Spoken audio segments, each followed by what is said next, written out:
O inferno que viviron foi ese día en concreto, cando o seu propio xenro, cando o seu propio marido decidiu acabar coa súa vida a pavos. Ella estaba tremendamente enamorada. El escenario era dantesco. Había una violencia exagerada en los cuerpos que aparecieron. A señora ao recibir o golpe, pois ainda tuvese como signos de vida, el presionase a estaca para intentar afogala. Manifestaba que se llevaba muy bien con su mujer y decía que a su suegra la quería con locura, que era como su madre y que hacía esto para que no sufrieran. ¿Por qué no se matou él? Xa que tanto lo estaba. Non te mates, por que te matas? Non ves que se o fas a nós nos deixas completamente soas e arruinadas? As apariencias perfectas moitas veces, agochan realidades moito máis oscuras.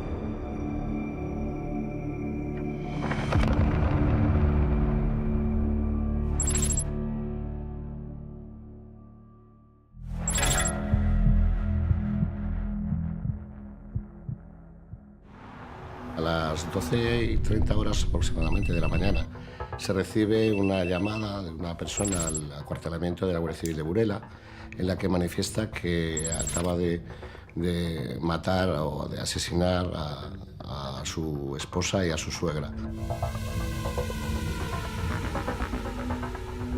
Manifiesta también su intención de suicidarse. Era necesaria a nosa presencia no lugar de Río Cobo por un posible doble homicidio. Entonces activámonos, a compañeira María Jesús e máis eu, e dirigímonos a ese lugar.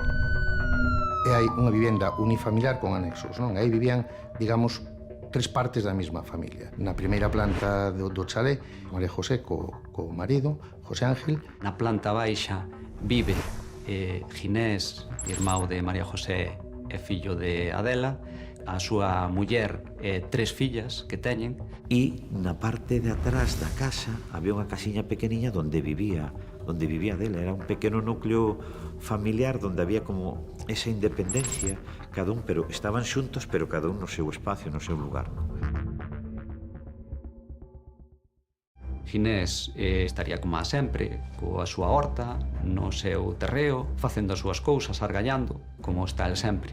E apareceulle a Garda Civil e sei de primeira man por el mesmo que cando lle dixeron, lle preguntaron por súa irmá e pola súa mai, que el lles dixo que estarían na casa e outra traballando. Era o habitual, vaya. En ese momento nos centramos nel, non recordo se estaba ou non estaba, porque no momento en que chega a autoridade judicial o que procedimos foi xa directamente a ir a primeira planta, que é onde se encontraba un dos cadáveres. Unha vez que entramos na vivenda, no salón, xito a mão dereita, encontramos unha muller de mediana edad, en posición de cúbito ventral, abundante sangre, e vemos unha estaca de madeira de 1,50 m, 60 aproximadamente. María José estaba boca abaixo, rodeada dun enorme charco de sangue, estaba vestida, parecía que disposta a sair da casa ou que acababa de chegar, pero que sí que estaba claro que non estaba de noite dormindo nin nada parecido. Obsérvase na zona occipital da parte dereita, no cráneo, unha hendidura producida por un forte golpe.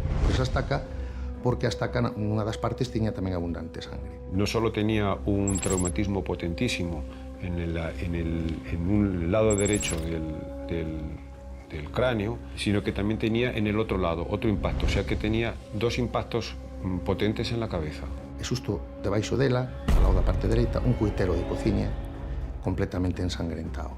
E observamos xa en ese momento que ten unha herida punzante hacia o interior, na gorxa, por debaixo do maxilar dereito. Tenía una herida incisa en el cuello, que le atravesaba a 10 centímetros todo el cuello, atravesaba la glotis. Unha vez que a viran, os médicos forenses, obsérvanse nas maus, cortes, señales de lucha e tal. Tenía lesiones en el borde cubital de los dedos, en el borde cubital de los antebrazos y de las dos manos.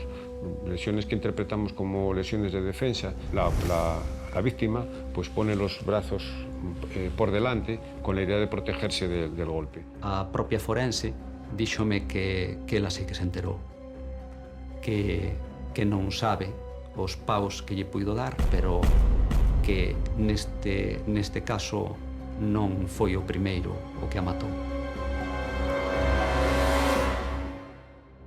Si hubo un forcejeo y hubo una defensa, sí que tuvo que ser consciente antes de morir de el traumatismo es muy severo. La madera pesa, esa estaca de madera pesa y bueno, manejada levantándolo, pues el impacto es terrible. Sí que tiñan moi claro que era violento e intencionado, claramente, porque tiña os 2 golpes. La causa de la muerte pues, fue el traumatismo intracraneal, hematoma sutural también, hematoma subaracnoideo, hemorragia subaracnoidea, causa de muerte, traumatismo cráneoencefálico. Dirigímonos ao anexo, onde vivía a mãe da primeira víctima, que Adela Loperramos. Entramos na vivenda de planta baixa e encontramos unha señora de avanzada edad tumbada na cama, tapada, en pijama, e tamén con un forte golpe na parte occipital dereita, con hendidura de cráneo, en principio. Con un golpe muy fuerte en la cabeza y el palo, la estaca, que estaba justamente encima del cuello. En la cama, la señora estaba tapada. A Adela matou una de estacazos mientras ela estaba dormindo, entonces estaba boca abaixo e xa tiña fortes golpes que a Garda Civil deuse conta ao momento de que era unha morte violenta, non era nada natural, a pesar de que tiña 72 anos. E podía ser outra cousa, pero era moi evidente desde o principio que era unha morte violenta. Una lesión terrible, porque el cerebro pues, tenía hemorragia por todas las partes, estaba desestructurado, contusión cortical, contusión en la sustancia blanca, bueno, unas lesiones gravísimas. Aquí chámonos a atención que tiña a estaca cruzada sobre o peito, a altura da gorxa, non? Que botaba, que tiña espuma pola boca. Era un impacto muy potente y había hematoma en la parte lateral del cuello. Podría ser de que a señora ao recibir o golpe pois ainda tuvese como signos de vida, el pois, presionase a estaca para intentar afogala ou que quedara casualmente así, non? Inclínome casi máis pola primeira versión. 2 impactos, el que le causó la muerte, el de la cabeza, en principio. Una muerte rápida y efectiva. A mesma forense que me informou explicoume que ela non se enterou. Parece duro nestas circunstancias, pero é un alivio.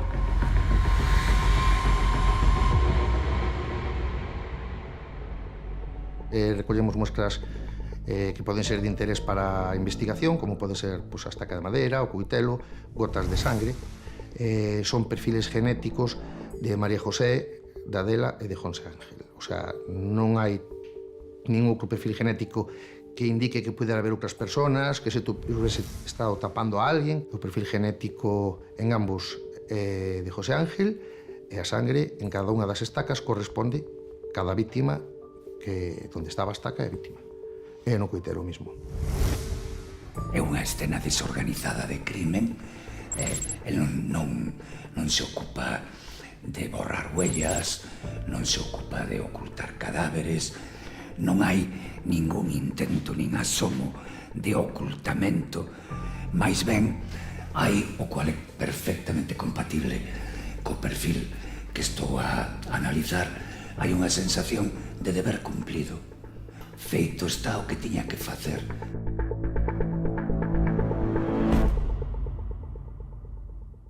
O asasinato cométese o luns, aproximadamente alrededor das 8 da mañá, e o asasino confesa os feitos cunha chamada á Garda Civil de Burela o día seguinte. Pois ese martes eu estaba traballando no xulgado de primeira instancia de instrucción número 2 de Viveiro. O meu compañeiro colle o teléfono e empezanlle a contar que había un dobre asesinato en Cervo, en Río Cobo, en concreto, e non sei por qué. El mírase para min, eu digolle, chámase María José unha.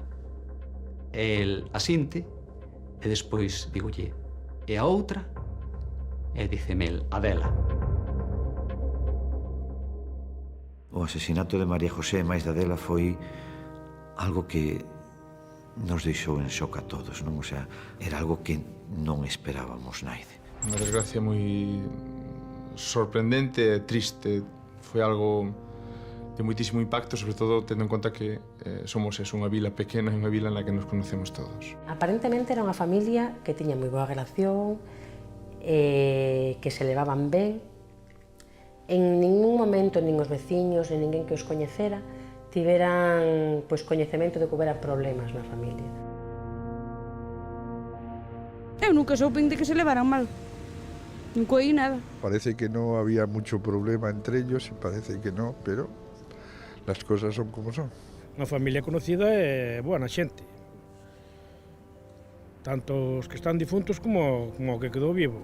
E cando falaban de María José, eu nunca encuadrei a María José hasta que me dixo, pero María José é la catequista. Nuestra María José, además, era pues, a nosa, ¿no? O sea, que era un pouco eso. Non o podíamos, non sei, non encaixaba, non.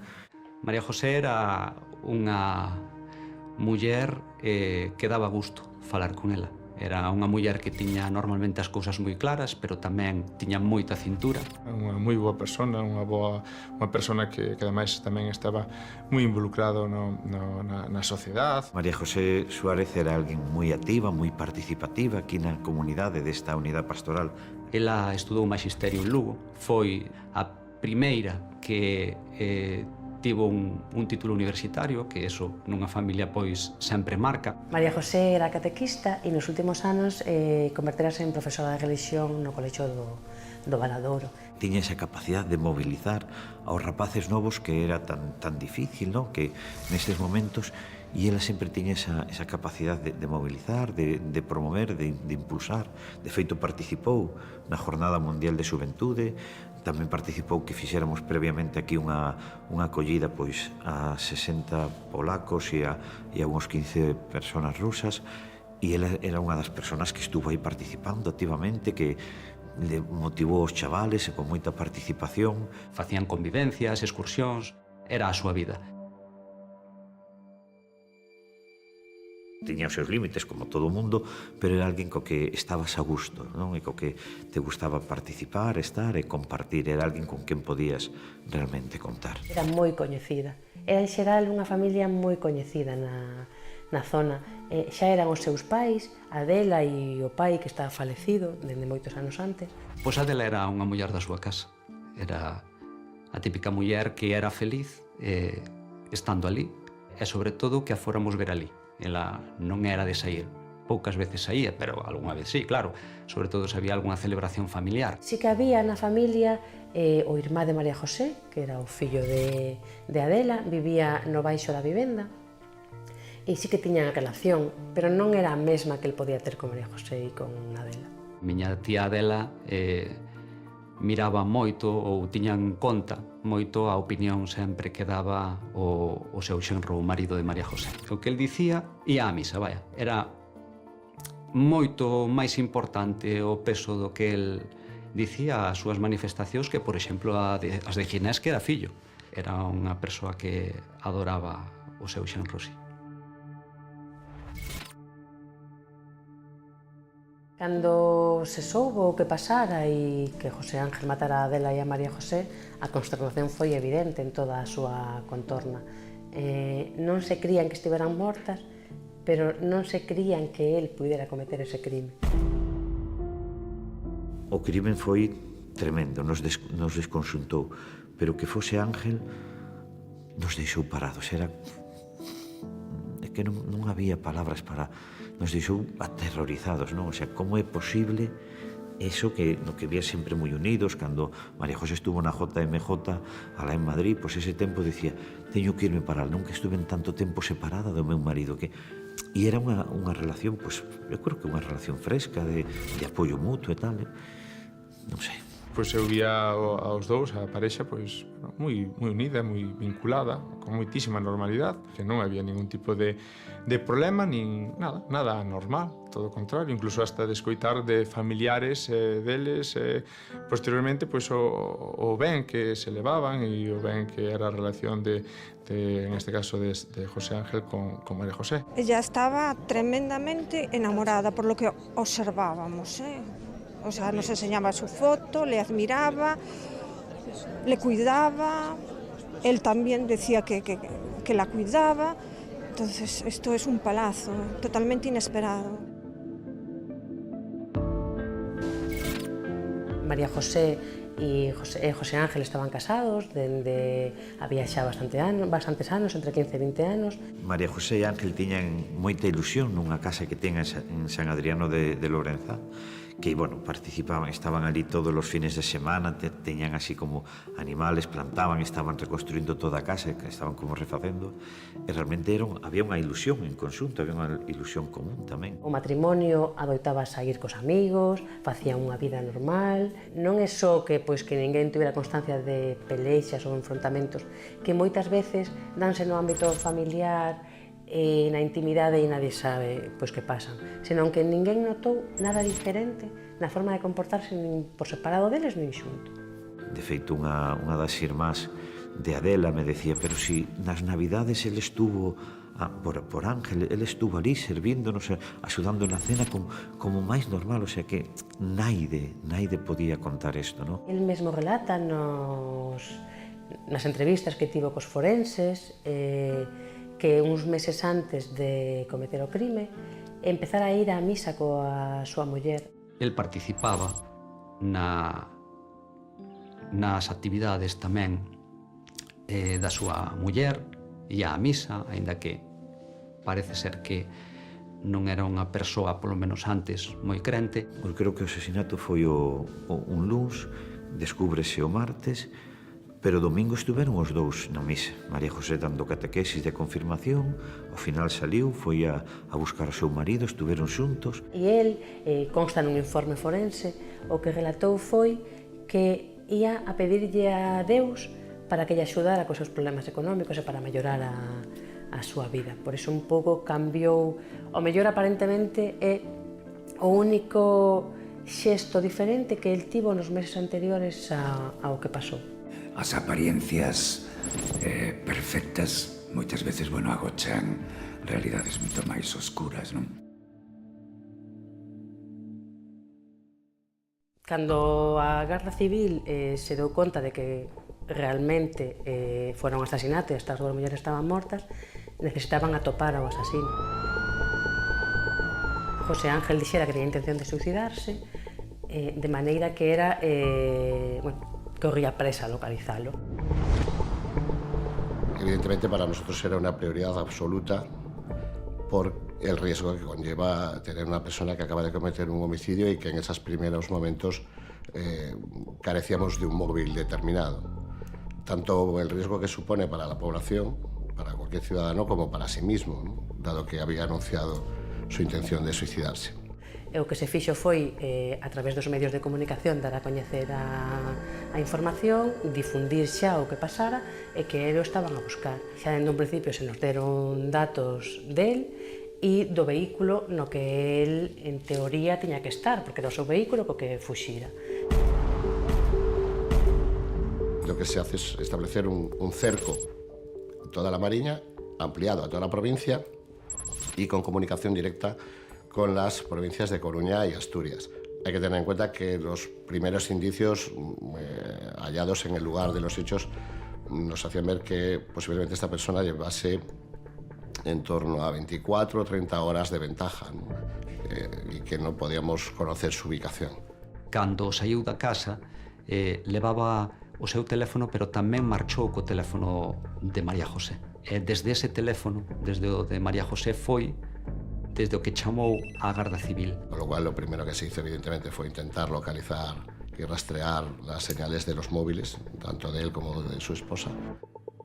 Paralelamente, el suceso había ido ya desarrollándose a través de las redes sociales As redes sociais non son o que é agora, pero xa no ano 2014 empezaban, pois, sobre todo o Facebook, pois, a ter moita importancia neste tipo de difusións. En torno a las 18 horas, más o menos, de la tarde, un ciudadano nos participa que cree que pudiera estar el vehículo del supuesto autor del hecho en el Puente de los Santos, en la zona de Asturias. Grazas a que a Garda Civil xa tiña montado un dispositivo de búsqueda por toda a provincia de Lugo e o límite con Asturias, pois lograron chegar ali moi rápido, aos poucos minutos da chamada desta testemunha. Y empezar un rastreo de por qué el vehículo efectivamente era del supuesto autor, pero él no estaba dentro del vehículo. Estaba a 60 kilómetros, máis ou menos, do lugar no que cometeron o asesinato. Era unha zona de búsqueda moi previsible para que a Garda Civil ou para que os dispositivos de seguridade deran con él. En un momento determinado, uno de los agentes ve una silueta de un hombre en la zona de la pasarela peatonal del Puente de los Santos. Al ir acercándose, reconoce a esta persona como el supuesto autor de los hechos y acelera el paso. Ello hace que esta persona cruce, salte la valla con intención, en principio, al parecer, de tirarse al vacío, y el agente, evidentemente, de una forma instantánea, inmediata, su reacción inmediata fue lanzarse al cuerpo de esta persona, asirle por el cinturón y tirarse de espaldas hacia la zona, digamos, del puente, ¿no? del asfaltado, que requirió realmente cierta peligrosidad, porque esta persona era una corpulencia mayor que la del agente, y bueno, de haberse tirado al vacío pudiesen haber acabado los dos en la ría de Ribadeo.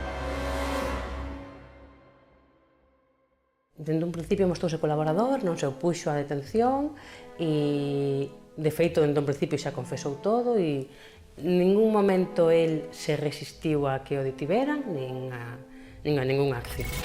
Y además de llorar y autoconfesarse de nuevo culpable de los hechos, dice, non fun capaz de tirarme, non fun capaz de tirarme. Es decir, sí tenía intención, pero al final le faltó seguramente la valentía de poder hacerlo, bueno, el último estadio para poder hacerlo. Non hai morte deles, senón morro eu, que remate o ciclo. E non hai morte propia, senón morren tamén as miñas propiedades. Teño que acabar con todo eso. E xa desde finales do século XIX, os criminólogos italianos lle chamaron a isto o suicidio ampliado. El dixo que tiña intención de suicidarse, que o intentara varias veces nos 2 días que dura ese periplo seu polo norte da Pola Mariña, non? Eu penso que nunca tivo intención, porque el falaba primeiro que en canto cometeu os 2 asasinatos, que estivo merodeando pola zona, que foi mesmo a unha vivenda que el tiña da familia en Lourenzade, onde ele era natural, e que ali intentou colgarse cunha corda. A Garda Civil foi ata ali e nunca puido confirmar esa versión tampouco.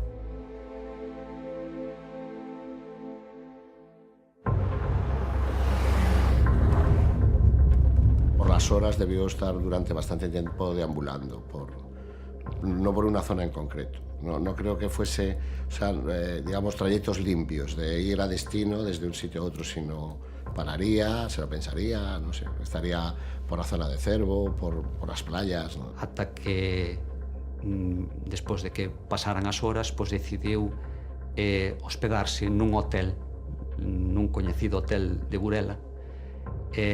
Ao parecer, a única equipaxe que portaba era unha Biblia. Pasa esa noite nun hotel en Burela. Un hotel que a min me chama a atención, que é un hotel con vistas ao mar, que non é que buscara un hotel alonxado e feo no que pasa, porque lle dera igual o contexto, senón que él aproveitou e foi a un hotel en Burela. En el hotel quiso tirarse por la ventana desde la habitación del hotel. De hecho, nos indica qué habitación es, si no recuerdo mal era 203 o algo así. A mañá seguinte levantouse e seguiu dando voltas. Eu supoño, é unha suposición miña, que estivo pensando como sair do embrollo. Tiña moi complicado sair unha vez que alguén localizara o cadáver, que ia ser dun momento a outro, ian ir contra él, ian saber que fora él, había moitas probas e non se ia xa librar. Al parecer dedicó a deambular con el vehículo sin saber muy bien qué destino llevar y al final acabó en el Puente de los Santos. Es un icono de altura, ¿no? Para un suicida pues es una zona propicia.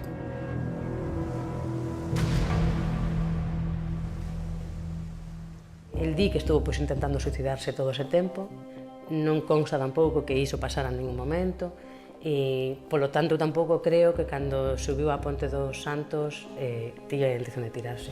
Se ti tes intención de tirarte e de acabar coa túa vida, non chamas previamente á Garda Civil, porque ele o que fixo foi primeiro avisar á Garda Civil do que fixera e decir que si a tirar. Eu estou plenamente convencida de que nunca estivo na súa intención suicidarse. Se puderamos facer unha pequena broma, ainda que sexa un poquinho macabra, diríamos que eso de matarse non o ten moi claro, verdad? O que sí, en todo caso, parece que forma parte de un patrón de comportamento absolutamente vinculado a recabar as percepcións alleas, chamar a atención, mesmo pode ser unha maneira de reclamar, bueno, cariño. El decía que matou por cariño, e ao mellor a súa maneira non mentía, e ao mellor a súa maneira triste e macabra, sobre todo despois do que quedou polo camiño, tampouco sería mentira que está intentando rehabilitar ese proxecto de identidade que a quiebra económica botou pola borda. En esa primera estadia, claro, es imposible determinar el móvil, ¿no? Además, el suceso tenía tintes muy violentos, ¿no? Por lo que se deduce de la investigación, al parecer, esta persona podría tener deudas que le llevaban a una situación de crisis económica importante, ¿no? Y quizás, bueno, pretendía pues que nadie sufriese la humillación de verse, pues a lo mejor, pues, embargada su casa o... José Ángel levaba moitos anos con problemas económicos e, aínda que nos meses anteriores hai xente que foi consciente de que tiñas algún problema, ninguén soubo a dimensión real deses problemas que había. Eu penso que mesmo María José non soubo a dimensión real. Como foi sempre tan ben visto, tan non idealizado, pero realmente non había nada malo que dicir del, claro, ese primeiros momentos é que lle pasaría a este home para facer isto, non? O marido non era daqui, o marido era de Lorenzano. Naceu aquí, hombre, fui cos meus fillos á escola. Fui cos meus fillos á escola e nunca se meteu con nadie, mujer. O que espero por os outros, mujer, porque nunca nadie da familia se meteu con nadie. É unha cousa que non esperabas de unha persona destas. Nunca deu un problema, un veciño, se digo, fora de serie, e entón non sei que lle puido pasar para chegar a este extremo. Sí, o marido de María José é natural de Santo Adriano, de Lourenzá. El traballaba nunha empresa da súa propiedade, en Villarino Obras, que herdou de seu pai cando o seu pai faleceu. El penso que tiña alrededor dos 20 anos cando foi o pasamento de seu pai. Entón viuse obrigado polas circunstancias a asumir a empresa familiar e a converterse en constructor.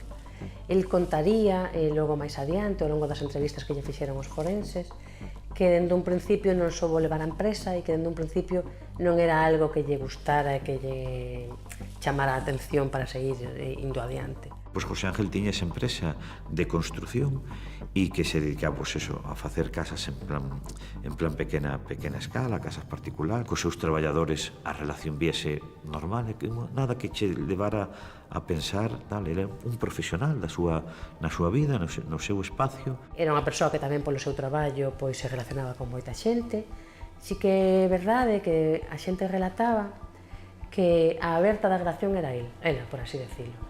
Que ele era pois como máis tímido, non tímido, pero sí que tiña como menos relacións máis metido para dentro, máis relación con María José. Non era unha persoa sociable e non se daba a falar, a charlar, a amosar os seus sentimentos. El tiña moita relación con súa nai. De feito, segundo el relatou máis tarde, mentres vivía a súa nai, ela axudaba económicamente. Dáballe pois pequenas cantidades de diñeiro cando necesitaba e iso axudáballe un pouco máis a sobrevivir. Cando xa desapareceu súa nai, el non tiña irmáns, non tiña ninguna relación así familiar cercana a maiores de María José e de Adela. Eran pois o seu núcleo, por así decirlo. Era un home ben, o sea, máis ben reservado, eso sí é certo, non? O sea, frente a María José, que era como moi aberta, moi faladora, moi tal, ela mellor era un pouco máis reservado, pero era unha persona accesible, de trato cercano tamén, o sea, cando tiñas así a cercanía con él, ben. Todo o mundo co que se relacionaba, pois tiña bo concepto de. Ela, parte do ser constructor, tiña empregados, os empregados tamén se mostraron pois sorprendidos de todo o que pasara. En xeral foi como que descolocou ao pobo e a toda a xente que os coñecía. Precisamente por iso, porque non coñecían tampouco pois os problemas que estaban rodeando neses momentos a vida de José Ángel. No meu caso non, eu creo que a maior parte da xente tampouco era conocedor destas débedas. Igual os máis directamente afectados sí, pero non era un vox populi de que se soupera que este home pues, tiña débedas de tal calibre. Ben vestido, boa apariencia, en principio nada que dera a ver que aí había uns problemas económicos e moito menos. Nin el mesmo sabía exactamente canto debía, canto non. As cifras que se manexaron foron aproximadas. Sí que sabemos que había ordes de embargo pois sobre un piso que el tiña, sobre coches, sobre propiedades. Eu non sei exactamente como pensaba el que se executa un embargo, pero mellor el entendeu ou quería dar a entender que pensaba que quedaban na rúa. Non é así. Tamén temos que ter en conta que iso foi despois dunha crise económica, unha crise na que a burbulla inmobiliaria estalou e todas as empresas de construcción en xeral sufriron problemas económicos. Había débedas, pero que non eran débedas ni moito menos exageradas para o que é unha empresa. É dicir, chegouse a falar de 400.000 euros, coa Seguridade Social, incluso el mesmo, o propio asasino confeso, así o declarou. A empresa xa non estaba dando cartos. Cando facían obras, dáballe para cubrir o soldo dos empregados que tiña naquel momento, pero xa non lle daba máis aló de gastos básicos e demais. El chega a relatar, a hora de falar pois, do contexto que estaba a vivir nese momento, que moitas veces non gañaban nin para pagar o gasóleo dos vehículos da empresa. Tamén había, constanos, algunha débeda con empresas que o fornecían de materiais de construcción, falábase de 30.000 euros. A ver, todo eran cantidades que, desde logo, tendo en conta que esa empresa tamén tiña un valor, tiña unha maquinaria, tiña vehículos, pois non era unha débeda insalvable. E chegou un momento, uns meses antes do dobre crime, en que a situación xa o afogaba por completo. No mes de novembro anterior, el relata que foi como o momento no que se afundiu de todo, e de feito, un mes despois, en decembro, a María José embarganlle o seu salario como profesora, que naquel momento era o que sostiña a toda a familia, porque María José e José Ángel vivían do que ela ingresaba como profesora. Una persona que se ve atrapada, encajonada entre el mundo de los negocios que le van mal y los sentimientos hacia su mujer y hacia su familia que no es capaz de resolver. El tiña que utilizar algún tipo de disculpa. E a disculpa, a máis clara, que podía utilizar era a do móvil económico en canto a que tiña débedas. Agora ben, dáme a sensación de que realmente o que pasou é que este home non quería pasar pola vergonza social de que se vira que a empresa que lle deixara seu pai en moitas mellores condicións que a estaba xestionando el, pois pasara a pechar. Esa confusión entre o fracaso dun proxecto vital vinculado ao éxito nos negocios. Eso é algo que só é explicable dentro dunha cultura na que temos permitido chegar ao punto en que o éxito económico é o estándar oro, é a regla de oro de se eres unha persona exitosa, digna de ser querida, digna de ser amada ou non. Tanto interiorizas que mesmo aqueles que supostamente amas e te aman, eres capaz de acabar con eles precisamente porque perdeches, porque fracasaches, porque de repente te convertiches nun loser, como dirían as películas de Hollywood e compañía. Mentres a Garda Civil interrogou durante toda a mañá o suposto asesino e, segundo fontes da investigación, Demetrio Morenza ratificouse unha vez máis en que el é o autor dos feitos. Sí, ao parecer, Xosé Cuadrado confirmou a súa declaración de onte. Dixo que primeiro matara a súa sogra e que despois decidira acabar coa vida da súa muller para que non sufrira pola morte de súa nai. En calquera caso, estas fontes próximas á investigación insiste en que a declaración de Xosé Cuadrado ten moitas incongruencias. Por orden judicial fixos unha reconstrucción dos feitos en presencia do presunto autor dos mismos, non? El vai narrando a historia. Esto es el relato que no es del todo cierto. No pienso que él intentase mentir, sino simplemente que es lo que él recuerda. José Ángel relatou que él nunca pensara en matar a Adela e a María José ata a mesma mañá do crime. Si tivera intención de suicidarse él, pero non acabar coa vida de ninguén máis. Di que pasou unha mala noite e en canto despertou, pois veuse a cabeza. Veuse a cabeza e vexe que con moita forza, porque cometeu o crime xa inmediatamente. Os forenses sitúan a hora da morte sobre as 8 ou 9 da mañá dese día, do 13 de xaneiro. María José tiña a intención de acompañar ao seu marido a unha xestoría, que era a que lle tramitaba os asuntos da empresa Villarino Obras a él.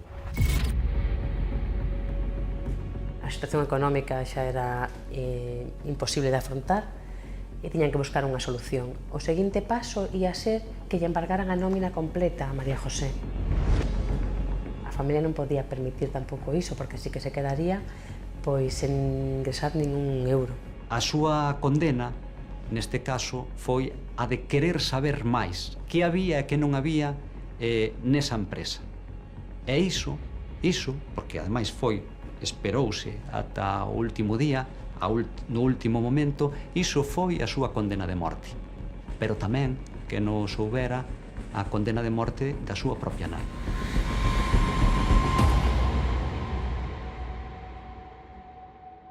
Él por la mañana se levantó y se fue al garaje, cogió una estaca de grandes dimensiones. Dirixiuse á casa de detrás, onde residía Adela, sabía onde estaba a chave, entrou, miña tía dormía e cunha estaca destas das obras, un pau, pois matou. Y él dice que le dio 2 golpes fuertes a su suegra y que allí la dejó supuestamente muerta. O primeiro golpe xa foi mortal, de necesidade, e penso que despois aínda volveu a golpear. Dice que despois volve ao garaxe, colle outra estaca e sube. Subiu as escaleiras, entrou na súa vivenda e gardouna detrás da porta dun pequeno despacho que tiñan á entrada, xusto enfrente do salón. Non recorda exactamente se iba en pijama ou se había vestido xa, e a muller estaba no baño. María José estábase duchando, estábase aseando pois para coller e irse para Lugo con el. El esperou a que acabara de asearse. Xa estivera no baño, xa se vestira para sair da casa e el sorprendeuna no salón. Foi para o salón coller o bolso que estaba posto encima dun sofá. Cando lle deu as costas, el colleu a estaca e asestoulle un pau na cabeza. La víctima intentó defenderse de alguno de esos golpes y puso las manos, es que hubo forcejeo. El acabou caendo contra a parede, contra un radiador, me parece tamén que había, contra a mesa. A súa muller enterouse de que el lle ia pegar. El di que abordou por detrás e lle dou estacazos e xa caiu ao chan. Pero sí que é verdade que ela parece que non puido non morrer no mesmo momento. Foi á cociña, colleu un coitelo dunhas dimensións grandes, un coitelo longo, e chantoullo na gorxa a María José. Entonces non recorda con moita claridade todo, pero sí dice que primeiro lle deu ca estaca na cabeza e despois, como viu que non morría, pois foi á cociña, colleu o coitelo e apuñalouna. E que el, que xa estaba vestido nese momento, marchou a dar voltas polas inmediacións do seu vehículo e pouco despois volveu á casa. Ao parecer, el pensaba que María José aínda estaba viva. Algo que el pensaba pero non era real, ou si certamente ela continuaba pois cos estertores da morte, e por iso mellor lle pareceu que estaba viva, pero volveu. No tendría la certeza suficiente. Según él mismo contó, cerró las puertas y se fue. Bueno, lo que él dijo casi coincide con lo que encontramos luego. Tristísimos, pero también muy indignados, porque esto es un acto de cobardía increíble.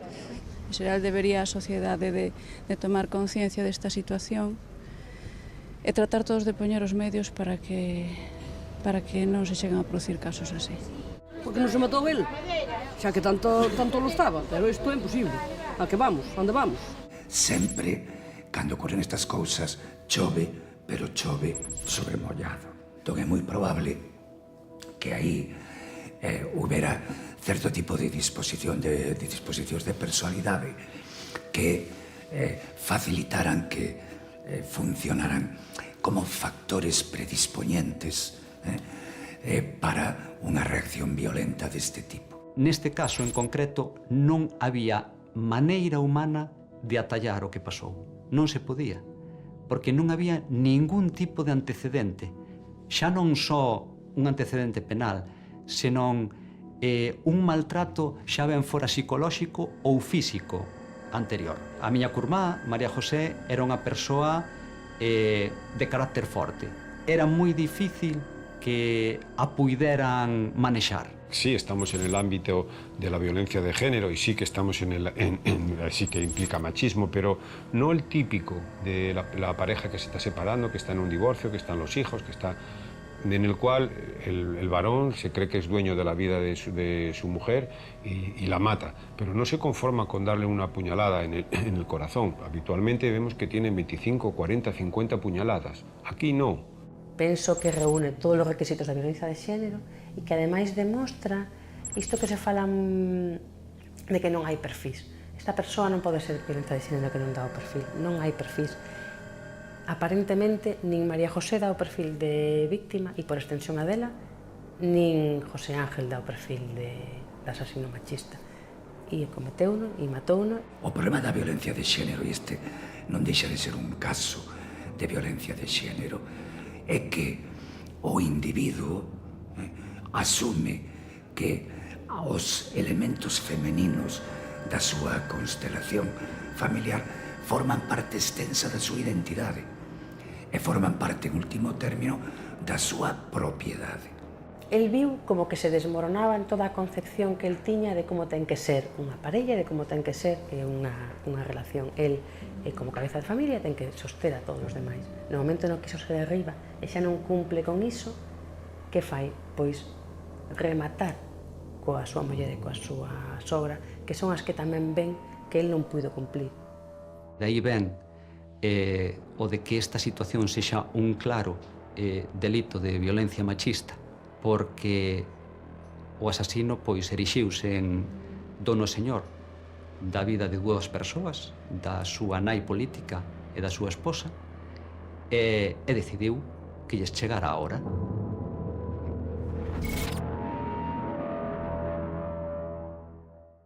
El o disfrazou como un crime por amor. É algo que fan moitos maltratadores e moitos asesinos machistas, non? Como a quero tanto, acabo matándoa. E lo que di é que a matou para que non sufrira, que as matou as dúas para que non sufrira, a súa muller e a súa sogra. A que tipo de sufrimiento se refería? Non se refería a ningún sufrimiento físico, referíase ao sufrimento de súbitamente terse volto pobres, cando o valor económico é o estándar oro, é a regla de oro para evaluar o éxito de unha vida e o éxito, por extensión, dun proxecto familiar.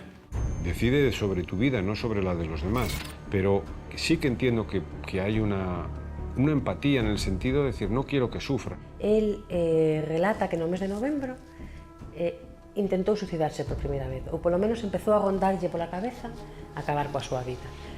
E pouco despois dixo a María José que tiña intención. Neste momento el mete no relato a propia María José que lle di que non se suicide, que non arreglaría nada e que ademais deixaría a ela e a súa nai soas e aparte moi afectada pola débeda xeral que arruinaría a familia por completo, por así decirlo. Eu penso que José Ángel mete este elemento porque tamén te sirve un pouco para justificarse a sí mesmo, non? Non me suicidei eu, que as matei a elas primeiro, porque elas mo pediron. Como se ten que desfacer a persona por dentro, que tipo de lógica inhumana, o sea, para chegar a asumir isto como unha situación, e sobre todo cando non había un espacio de guerra, de enfrentamento, de rebeldía. Iso nos dixo, de verdad, que non sabemos, se aún hoxe cando pensamos, algunha xente que falamos así non sale, é que non sabes. Decidiu sair pola tanxente e facer unha barbaridade como foi esta, pois porque non tiña as armas a socialización suficiente para decatarse de que todo se pode arranxar, que sempre atoparíamos axuda para poder sair adiante, sempre, que para iso está a familia, pero en vez de botar man dela, decidiu matala a súa familia.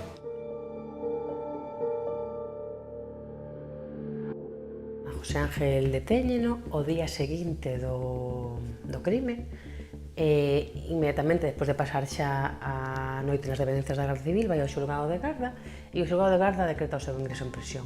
Es un asesino confeso, es decir, que él mismo se entregó a la Guardia Civil y ya en el mismo acto confesó lo que había ocurrido y lo dejó, bueno, está recogido por funcionarios del juzgado. No momento no que se viu que él ia confesar que a súa defensa en realidad iba a ser nula porque xa confesara dentro do principio tiña a intención de seguir facendo e non buscar ningún tipo de estrategia defensiva no xuízo, pois propiciouse un acordo. Asinouse un acordo no propio despacho do xulgado sin necesidade de celebrar o xuízo. A sentenza que ditou a Audiencia Provincial recolle unha condena de 17 anos de prisión por cada un dos asasinatos, dos dous asasinatos. Tivose en conta unha petición da familia das dúas falecidas. E foi unha orde de afastamento do que era o seu cuñado. Non vai a poder achegarse a él e tampouco a súa muller nin as súas fillas durante 27 anos. É unha orde de afastamento de 500 metros e que lle proíbe tamén calquera tipo de comunicación por calquera medio. Estableceuse unha responsabilidade civil para o herdeiro, o único herdeiro, tanto de María José como de Adela, de 250.000 euros. Esa indemnización non está moi claro que el nunca vai a poder pagala porque é unha persoa que está en prisión, que non ten ningún patrimonio xa porque xa todo está embargado, xa estaba previamente e materializouse durante todo o tempo desta causa e non ten ninguna posibilidade de pagar a indemnización. Igual dentro de pouco pois xa vai estar na rúa este home, entonces, bueno, te quedas a pensar de si o traballo que fai, en este caso, pois a cárcere hacia as persoas foi efectivo ou non. A vida de María José e a vida de Adela non recupera nada.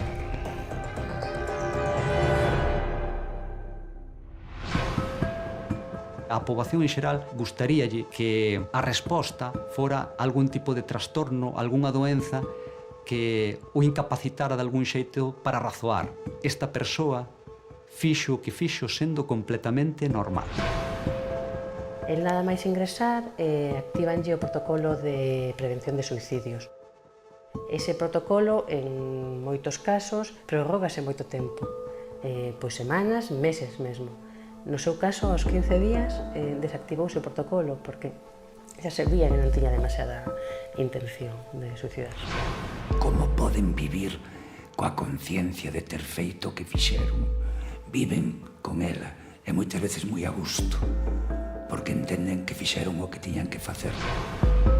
En memoria non pode haber xustiza. O esquecemento non deixa de ser o comezo, ou así o entendo eu, do triunfo do crime. E o crime non pode triunfar. Non pode triunfar dentro dunha familia, pero tampouco, se se esquece, pode triunfar na sociedade en xeral. Con ela viviuse momentos moi bons e non vamos a olvidar. É a parte da nosa vida xa que Dios nos regalou e que, bueno, pues neste momento pues non podemos continuar, pero volveremos a topar con ela, si Dios quer, nese reino donde todos nos atoparemos.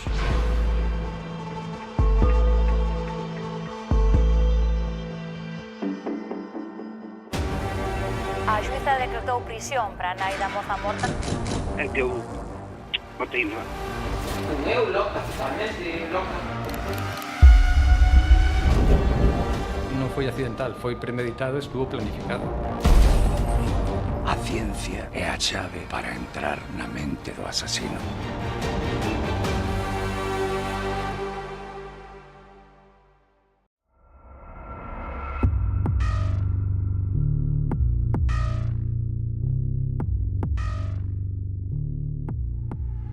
Boas noites. As débedas económicas con varios impagamentos estarían detrás da decisión deste empresario lucense que estivo máis de 30 horas fuxido pola comarca da Mariña. Confesou despois que tratou de suicidarse ata en 3 ocasións, colgándose dunha soga primeiro, lanzándose dende a xanela dun hotel despois e precipitándose á ría dende esa ponte. Ningunha das 3 chegou a consumalo. Preguntamos hoxe se realmente José Ángel pretendía o que vimos chamando un suicidio ampliado ou quizáis foi a excusa para encubrir un dobre asasinato de xénero. Que particularidades tenen o que os expertos denominan os crimes altruístas? Como se negocia con alguén que pretende matar, asasinar ou quitarse a vida, suicidarse? Deso falaremos hoxe con José Luis Raposo, brigada da Garda Civil. Benvido. Moitas grazas. José Luis pertence á comandancia de Lugo. Luis Ferrer, psiquiatra. Hola, Luis. Benvido tamén. Está connosco Luis Alamancos, criminólogo, detective privado. Benvido de novo. Hola, Luis. Hola, boa noite, Luis. Jorge Sobral, catedrático de Psicología Criminal. Jorge, benvido. A voz que nos acompaña, ademais, nos documentais. Pregunto, José Luis, a cuestión económica da que falaba José Ángel. Non sei se a importancia que lle dá a súa imaxe pode estar detrás como posible móvil cando falamos deste crime. Sí, en principio o que se valorou desde os equipos de investigación foi precisamente que ese era posiblemente de algún xeito o móvil que levou a esta persona a cometer ese doble homicidio. É evidente que por o que se deduce das manifestacións das diferentes testemunhas é que esta era unha persona reservada, de carácter reservado, que posiblemente ni siquiera a súa familia pudera ter conocimiento da actualidade, ou sea, da realidade económica a que estaba padecendo ou sufrindo en ese momento o núcleo familiar. Luis, Elisa Mallado un luns, non sei se dun xeito impulsivo, dun xeito máis planificado, por así decirlo. Sí, eu evidentemente estou de acordo que claro, o tema das débedas pois é algo realmente importante, non? Non obstante, tamén deberíamos de prestar atención ao perfil do home este, non? Estamos falando de que é un empresario da construcción, é unha persoa que se lle entenden certas habilidades para un momento dado pois en situacións como a que tiña, non? Evidentemente era unha débeda potente, non? Pero xa a forma de cometer os crímenes algo escapa aí, non? Eu creo que debemos de prestar atención non só o feito de que matara a súa dona, a súa sorra desa maneira, o sea, a golpes, sino que para cerciorarse de que a súa muller estaba morta, colle un coitelo e o clava no cuello, non? Eso xa vai algo máis alá, non? Xa vai algo máis alá dunha persona que bueno, debido ao pánico, polas débedas e todo isto, pois o que fai, toma unha decisión deste tipo. E despois tamén unha cousa que me sorprende, falamos xa alguma vez desto, no? O tema dos suicidios fallidos, non? O sea, hasta en 3 ocasións, no? Este home intenta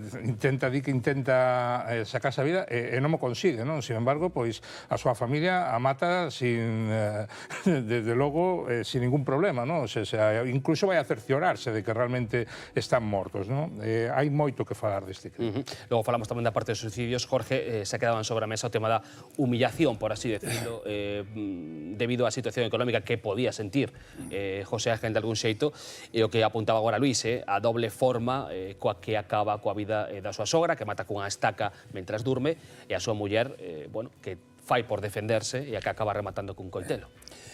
Ben, a verdade é que estou de acordo co que acaba de decir Luís, é un tema bastante complexo.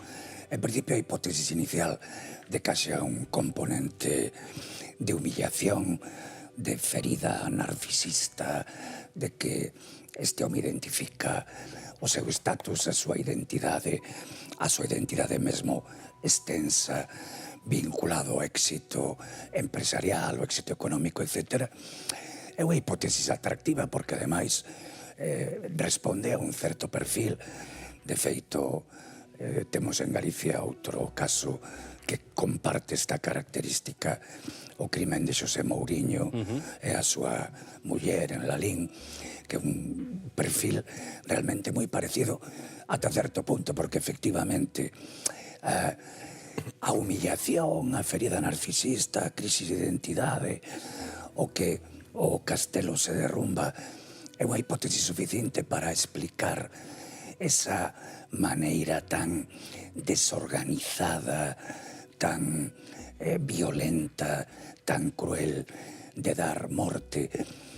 Ao mesmo tempo, esos intentos de suicidio pertenecen ao espectro do suicidio ampliado típico da violencia de xénero. Non estou nada seguro deso, e máis ben tendo a ter dúbidas moi fortes respecto a eso. Luís, curioso, non? Un home con sobradas ferramentas, por así decirlo, incapaz de xestionar a priori un fracaso. No, ese es el problema, que no sabe gestionar el fracaso. Este no es un crimen impulsivo, para nada. Este hombre espera que se levanta por la mañana, va al galpón, coge el palo, mata a la suegra, espera que la mujer salga del baño y cuando sale del baño le pega con el palo. Ahí no hay nada de impulsividad en el crimen. Se trata de un constructor que va a dejar sin casa a su familia. No es capaz de significar la culpa o el fracaso de su ruina en sí mismo. Y entonces lo proyecta en el espejo donde se mira, y el espejo es el que le da la imagen de un hombre exitoso. Lo que no soporta es reflejar su imagen en la mirada de ese espejo. Como no lo significa como culpa y fracaso, ¿qué es lo que hace? Rompe el espejo y lo rompe hasta cazas, ¿no? Luego el episodio de los intentos de suicidio yo los dudo muchísimo, como decía el compañero, ¿no? Aquí, insisto, no hay impulsividad, ¿no? Creo que además lo de la soga no se encontró nunca la soga.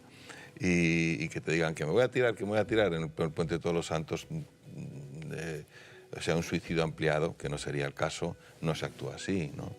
José Luis, apuntaba Luis eses supostos intentos que el logo, bueno, confesa. No garaxe da segunda vivenda creo que non apareceron elementos. Non apareceron elementos que confirmaran esa teoría. Sí que hai que ter en conta, baixo o meu punto de vista, que estou completamente de acordo co análisis que se está facendo, é que unha conduta suicida, polo menos dentro da nosa experiencia, dentro da Garda Civil e dos equipos de negociación, hai que interpretarlos en clave dele, é dicir, en clave da súa propia raciocinio, entre comillas. Non é unha persona que en ese momento este racionando, ou reaccionando dunha forma lóxica e dunha lóxica tendente a que conocémonos e a que nos podemos interpretar como personas. É dicir, esta persona está razonando dunha forma completamente distinta, é sometido a unha presión que ele considera presión, ao tema da situación económica, e todo iso leva a unhas decisións, a tomar unhas decisións que evidentemente a maior parte da xente non tomaría. Pero sí é certo que para intentar entender de alguna forma ou de algún xito que sea de forma somera, hai que meterse un pouco no raciocinio, na forma de pensar de cada persona que nun momento determinado sufre unha crisis de un suicidio e tal. Decías, Jorge, que non lle das moita veracidade. El levanta o teléfono para dar conta do que fixo. De feito, os servicios de emerxencias e Garda Civil, a primeira noticia que ten do que pasou realmente nesa casa é grazas ao propio José Ángel. É algo, por exemplo, que nos crimes que levamos tocados na mente do asesino non atopáramos. O criminal que confesa que dá conta de inicio do que fixo e chega a chamar tamén a Ginés, a un familiar, aínda que non consigue expresarse con el inicialmente. Que busca José Ángel neste... A ver, para contestar a eso, pois aproveito as palabras do Dr. Ferrer, coas que estou absolutamente de acordo. Se falamos de un crimen relativamente controlado, con un forte compromiso da identidade personal, do ego, do eu, como queramos chamar. Se eso está exacerbado e hai un problema de exageración, de autoconcepto, de autoestima, etc., e mesmo de componente narcisista, eso que chamamos en criminoloxía o lado oscuro de certas personalidades. Todo eso é perfectamente coherente con que el non escape, non pretenda ocultar nada, simplemente como se tivera cumplida unha misión. Xa está, xa o fixen. Agora o que toca, pois é que isto pase a outro nivel. Esperar que me collan? Exacto, esperar que me collan, porque non teño nada que ocultar. Fixen o que quería facer. Mandei a mensaxe que quería mandar. Eu quería introducir, estando totalmente de acordo co que dis, a figura dos ángeles da morte, neste caso. Vem a miña memoria, por exemplo, o caso moi célebre do Dr. Scheiman no Reino Unido, que estamos falando dun dos maiores asesinos en serie da historia, con 250 crímenes. Era unha persona que tamén buscaba protagonismo, unha persona que todo o mundo o consideraba unha persoa compasiva, unha persoa que estaba sempre buscando ben dos pacientes, unha persoa solícita incluso, e hai outros casos tamén no mundo anglosajón, que o mundo anglosajón sempre dá moitísimo xogo para todo isto, de outros doutores ou personal sanitario que incluso está afectado polo síndrome de Munchausen por poderes, o sea, xente que busca o protagonismo enfermando os pacientes. En este caso, claro, estamos falando de unha persoa que efectivamente, o sea, que ao mellor sí que ten un certo narcisismo, e ao final o que busca é o protagonismo, pero sigo dicindo, claro, que realmente é moi importante o feito de que matar a súa familia e, sin embargo, él está aí. De feito, nos primeiros días, que iso tamén dá para reflexionar, os crímenes en todos os medios foron catalogados como violencia de xénero. A mellor sí que tamén hai que facer unha reflexión de ir un pouco máis alá moitas veces nestes casos. Creo que o da violencia de xénero neste caso non ten moito sentido, porque se as hipóteses que estamos plantexando aquí foran correctas, esa agresividade huberase expresado exactamente igual contra un fillo ou contra un xenro. Ou se fora un sogro en vez dunha sogra, se fora o pai dela en lugar da nai. Claro que isto é puramente especulativo. Sí, a ver, este hombre de luego no es un psicópata. No es un psicópata porque se aprecia culpabilidad y necesidad de castigo. Por eso se niega a ninguna defensa ni nada. Hay una necesidad de castigo ahí Por tanto, ahí no hay una psicopatía. No es descartable también la hipótesis del sentimiento de culpa, o el sentimiento de fracaso, o el sentimiento de pérdida, que son los tres sentimientos que siempre laten debajo de los estados de ánimo depresivos, ¿verdad? Pérdidas reales, como puede ser el capital, pérdidas simbólicas, como puede ser la imagen, ¿no? Fracasos y culpa de asumirlo, ese fracaso, ¿no? Y muchas veces ese sentimiento de culpa lleva al crimen, pero lleva al crimen como una necesidad de castigo. El sentimiento de culpa siempre trae de la manita una necesidad de castigo. Si no me castigan desde fuera, ya me castigo yo, ¿no? Entonces, aquí el sentimiento de culpa yo creo que también es una hipótesis importante a tener en cuenta, porque esa culpa no se significa en uno mismo, se significa en el espejo donde me miro, rompo el espejo y con ese asesinato o ese crimen ya tengo mi castigo. E que mensaxe, porque decía Jorge, el completou a súa obra e logo espera, non? Veñan a por mí. Vai a un hotel en Burela, onde pasa a noite, está dando voltas pola comarca, supoño que esperando a que en algún momento o deteñan e acaba exhibíndose nun lugar bastante emblemático como esa Ponte dos Santos. Pero que mensaxe, entón, quería deixar José Ángel co que fixo? Se descartamos unha cuestión de xénero, de violencia de xénero, cal é a mensaxe que el traslada coa doble asesinato? O mensaxe pode ser máis trivial do que moitas veces tendemos a pensar, quizá. Tan sencillo como recuperar un certo grado de control, restablecer ese equilibrio que buscaba conseguir o castigo que dunha ou outra maneira parecía perseguir, simbolizando o desexo de autodestrucción a través de intentos de suicidio.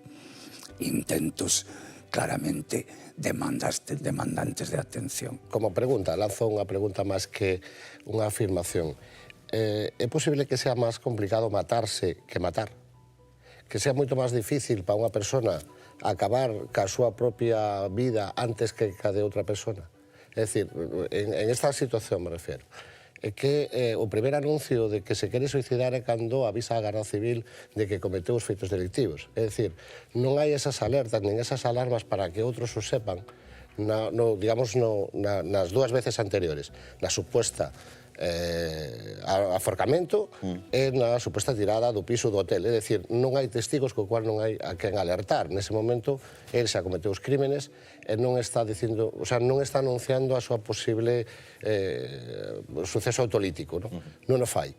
Si o fai cando comproba que efectivamente as dúas persoas están fallecidas, penso que aí o mellor é cando cando se enfrenta máis a esa realidade idealizada que se está desmoronando, e é aí cando avisa das súas intencións suicidas. O mellor, digo eu, non sei, por ponerlo encima da mesa, como un gesto de culpa, non? Pero tuvo valor suficiente mellor para despois ejecutarse a sí mismo. Non sei que opináis en ese sentido, non? Los suicidios siempre tienen dos claves.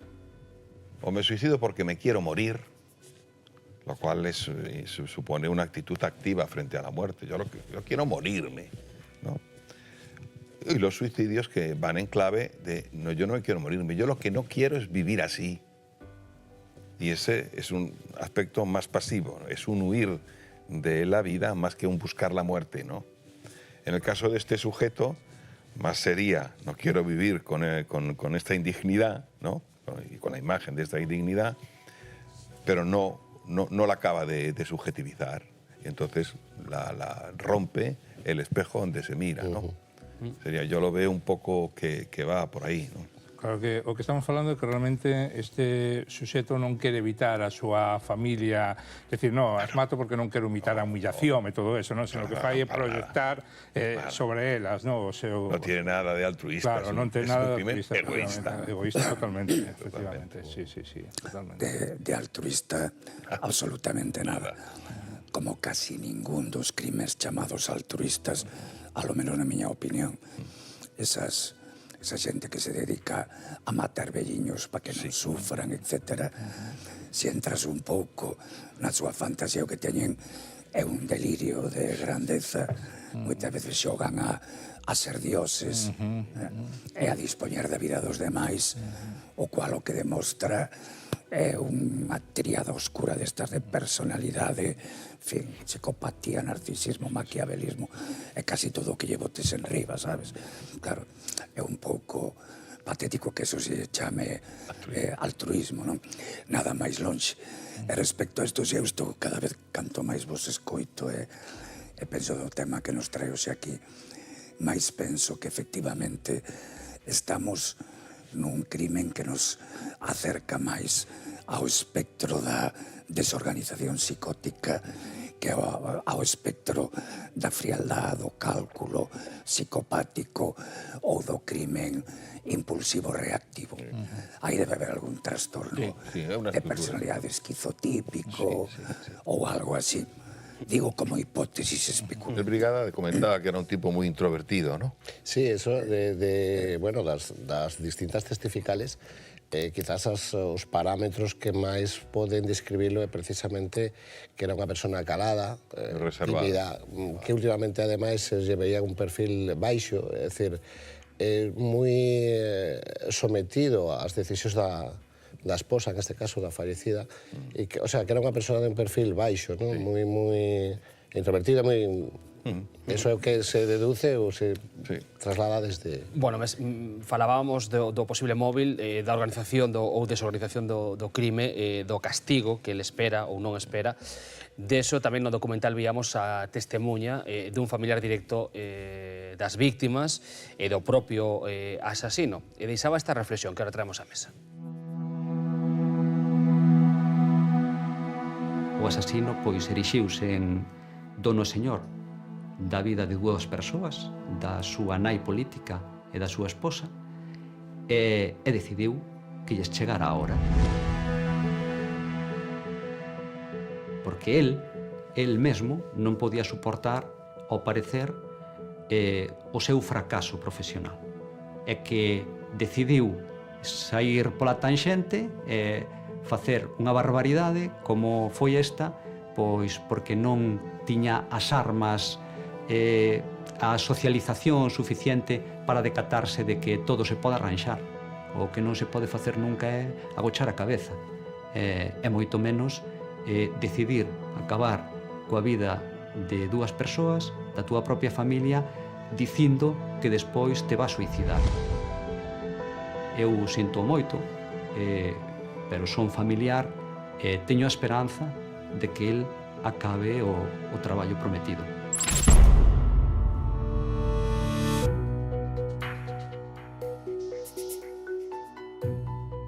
Ollo por ollo, como se diría.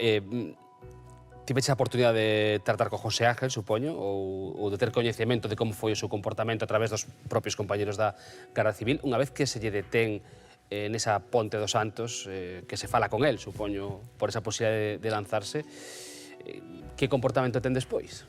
Pois, desde o primer momento foi colaborativo. Hai que ter en conta que se lle rescata da Ponte dos Santos e a partir de aí deixa de ofrecer ningún tipo de resistencia, todo o contrario, se dirixe hacia o exterior do puente rumiando a súa culpabilidade sobre o que acaba de facer e en todo momento estuvo colaborador cos axentes que procederon á súa detención. Deixaba unha pregunta interesante antes tamén, José Luis, o tema de se hai que ser máis valente ou osado, por así decirlo, para ser un suicida que un homicida. Non sei se depende tamén da propia personalidade de cada un, que haberá xente que lle custe menos matarse a sí mesmo que matar a outro, por así decirlo, o sea, ter unha conduta suicida que un homicida, e o contrario, a quen lle resulte máis fácil facer o mal cara a un terceiro, pero cara a un mesmo, pois, lle sexa máis complexo facelo. Non o sei. Si para ser suicida hai que ser valente, Galicia, España, Europa está cheo de xente valiente, porque temos o suicidio como a causa de morte máis frecuente detrás das enfermedades cardiovasculares. Hai moitísima xente que decide suicidarse moito máis do que a xente pensa habitualmente. 318 persoas en Galicia no 2019 acabaron coa súa propia vida, é dicir, casi unha diaria, vale? Mais ou menos o ratio, pois preto dunha diaria. Eu creo que aí está a clave, non? Eu creo que dentro, evidentemente, de que é unha situación dramática, non? É unha solución drástica, pero creo que é máis sinxelo matarse que matar, non? Bueno, as estadísticas non fallan, non? Si non recordo mal, do 2007 ao 2017 son 3.600 personas as que van fallecidas. Desde logo é preocupante. Creo que solo por habitante nos pasa por encima Asturias, non? Dentro do territorio español. A nivel de Garda Civil, a nosa misión é esa, intentar salvar todas as vidas posibles e articular estudios que nos axuden nas nosas ferramentas posteriores para da maneira posible axudarlle a xente a xugar unha prórroga, como decimos nos, dentro da súa... A tasa de suicidios entre os homes homicidas está no 5%, 5,1 é máis baixa nas mulleres. Se veamos os datos do Imelga, desos 318 suicidios do 2019 en Galicia, 22 por sumersión, 51 por precipitación, 173 por aforcadura. É o método máis empregado con diferencia respecto aos demais. Yo haría dos apuntes. La prevalencia o la frecuencia de suicidio en Galicia tiene una fuerte clave cultural. Hay unas cuestiones de orden simbólico que tiene que ver con el crecimiento, la merma de lo que es la casa como concepto simbólico, y ese sentimiento de culpa, tanto si la casa merma como si crezco demasiado y por lo tanto fallo a la ley de la aldea de que no puedo crecer ni dejar de ser un igual, independientemente también de las claves atmosféricas, que no hay que desdeñarlas, ¿no? Los países más suicidas son estas brumosas, montañosas, ¿no? Que también hay dos datos compartidos con Asturias, ¿no? Sí, claro, claro. Comunidad bueno, donde más se suicidan son en los países bálticos. Y luego hay una clave también psicopatológica en las formas de suicidio. No es lo mismo colgarte que tomarte una caja llena de pastillas, que tirarte a la vía del tren o que poner la cabeza en una sierra de un aserradero. Y generalmente los suicidios con un componente más neurótico, si quieres, siempre se efectúan, son suicidios en los que no hay una ruptura de la imagen. Es Ofelia, ¿no? Con las flores en el río afogada, ¿no?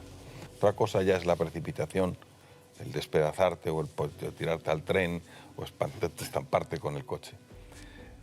El que el suicidio se consume con una destrucción de la integridad del cuerpo o no, estos suicidios románticos como el de Ofelia, va en función de la patología que hay debajo de lo que motiva el suicidio. É moi curioso, porque neste caso estamos falando de tres formas distintas, diferentes, ¿no? Que están, ademais, entre as 4 máis empregadas. Habría que engadir esa que dicía Luís do envenenamento, é dicir, por psicofármacos, para ter o cuadros a das 4 máis habituais. Sí, efectivamente. Ninguna delas, evidentemente, chegou ao término, e ademais a última que decías, a de romper o corpo na precipitación, precisamente aí... Ahí donde le colle.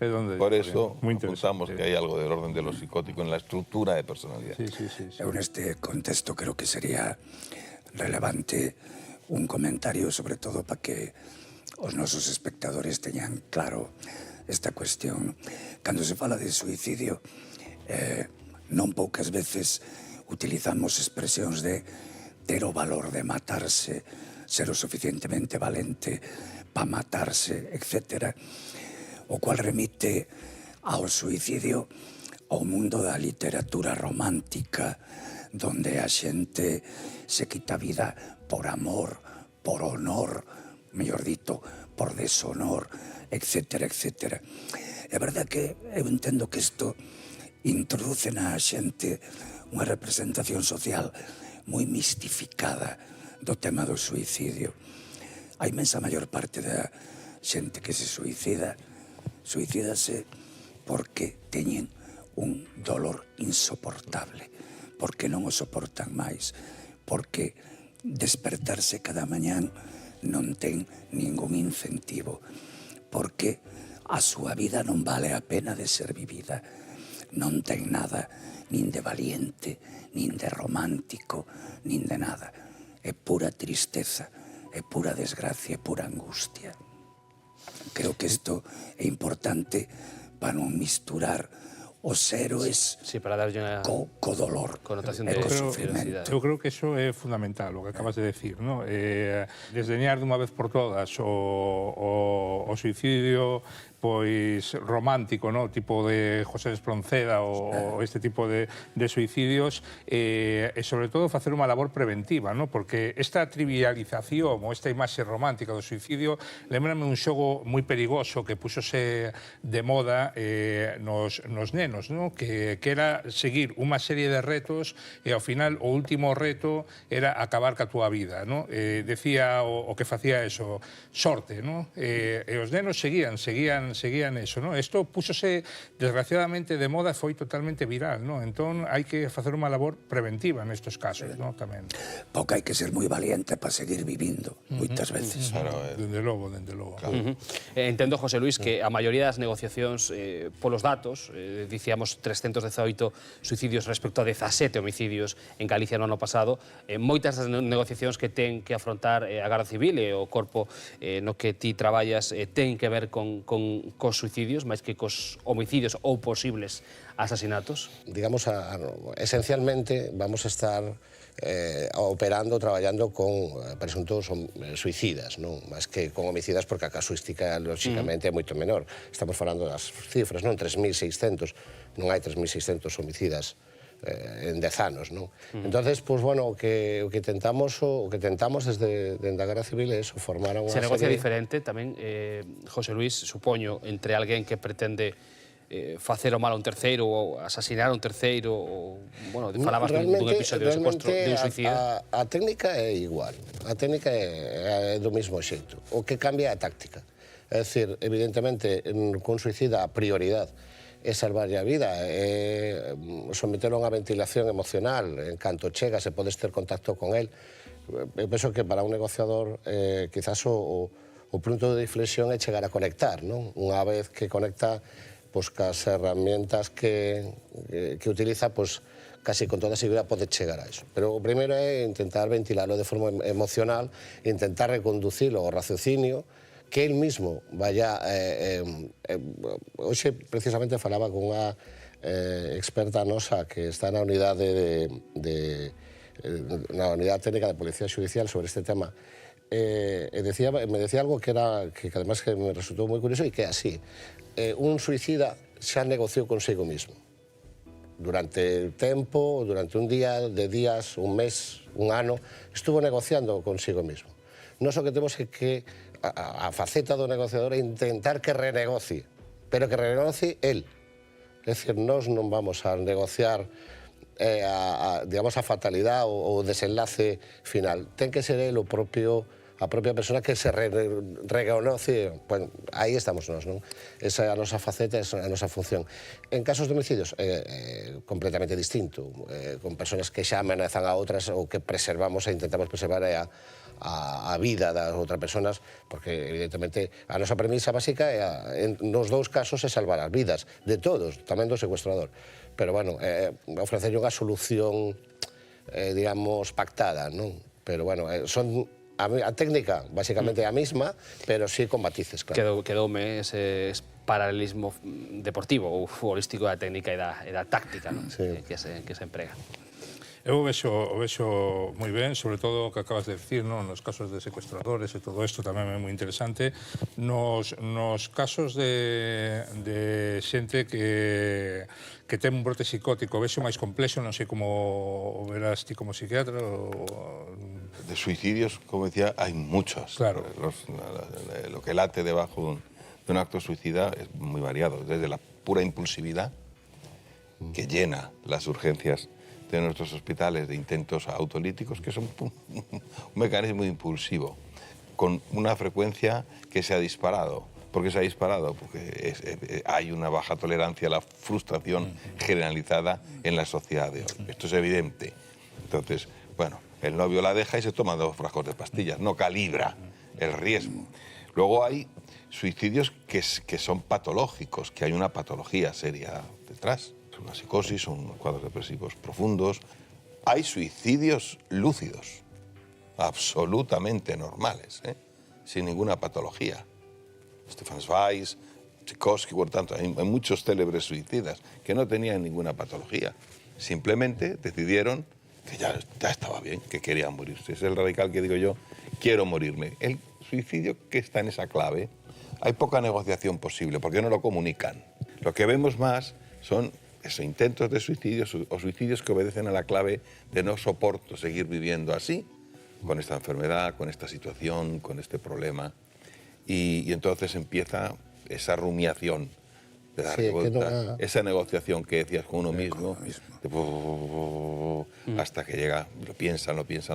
En esos casos, habitualmente sí que hay mensajes, no mensajes directos, ¿no? Que te digan, no me saco de la cabeza a quitarme la vida, no. Pero hay mensajes muy sutiles, en eso la medicina primaria, y bueno, y nosotros, los psiquiatras, el oído lo tienen que tener muy fino, porque a veces son muy pequeños detalles lo que te indican que ese sujeto está con esa rumiación. Aquí que dice mi padre que diga, estuvo aburrido. Cuando te dicen estoy aburrido, hay que investigar, preguntar más qué es eso de estar aburrido, ¿no? Y hay pequeños detalles, ¿no? Pero cuando obedece a esas claves. Y con el tema de la mediación, que es la pragmática de la comunicación humana, es decir, cómo se puede manejar la comunicación en el aspecto pragmático, es decir, cómo comunicando puedo generar cambios en la conducta del otro. Esto es la pragmática. Así es. Bueno, pues eso se empezó a desarrollar y acabó con 5 axiomas de la pragmática de la comunicación humana, y esos 5 axiomas que van a misa se elaboraron precisamente observando a no mediadores, porque no existía el título de mediador como mediador, sino agentes de la policía que tenían una habilidad increíble para bloquear conductas tanto suicidas como homicidas, ¿no? Sí. O sea, cuando había un secuestro con rehenes, había uno en el puente de Brooklyn tirando, se llamaban al sargento Norton. Y el sargento Norton no sabía qué hacía, pero Norton los bajaba siempre, ¿no?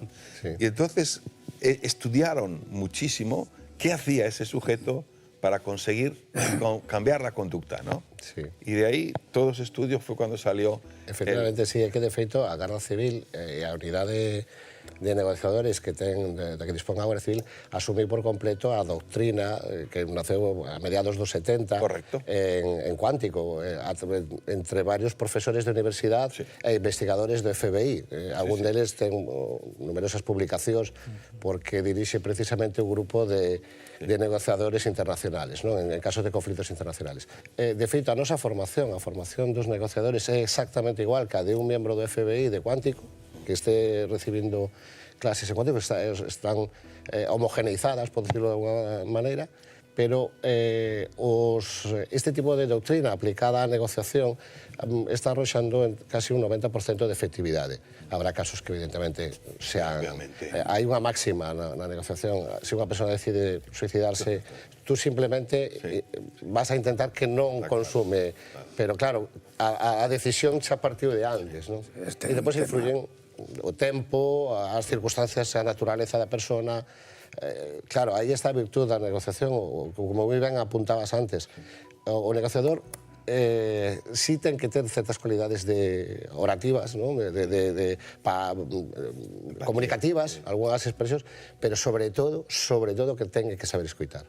Sí, claro. Porque a clave é na escoita, non hai absolutamente outra. Poder etiquetar as emocións que ten unha persona que a veces, imaginémonos, poñámonos en situación, unha persona que de repente empeza a falar cun desconocido que encima é policía, que encima quere evitar que se tire do balcón.